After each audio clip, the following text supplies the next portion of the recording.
Sexu bereko bikoteen adopzioi buruz mintzatu ginen gero. Horren arira, txorikantariak ezten zituen gizon bati jasorikoa kontatu nien. Olea ezaguna zen bere txorikantarie gaitik eta hainbat sari ere irabazi zituen Bizkaialdean txoriokin.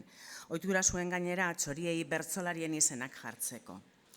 Soso emea, birigarroararekin elkartu eta hori buratu zitzaion behin. Ordura arte inok egin ez zuena. Eta berehala zabaldu zen herrian notizia eta jende asko joan zitzaion bisitari oleari. Sosoak arrautza errun ote zuen galdezka. Hala ere, gauzak ez zihoazen uste bezain ondo. Txoriak moldatu ondo moldatze ziran elkarrekin, baina sosoak ez zuen arrautzarik erruten.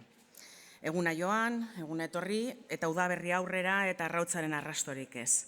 Halako batean, bisitari bat konturatu zen, soso hura ez zala emea, arra baino. Birigarroa ere eta sosoa arrak biak. Oleak ezin zuen onartuan kasartzea. Nola zitekeen bazteraietako txorie ezitzailerik entzutetzuenak ez jakitea soso arraren eta emearen artean bereizten. Orduan, burutazioa izan zuen kukuaren arrautza kaiolan sartzeko.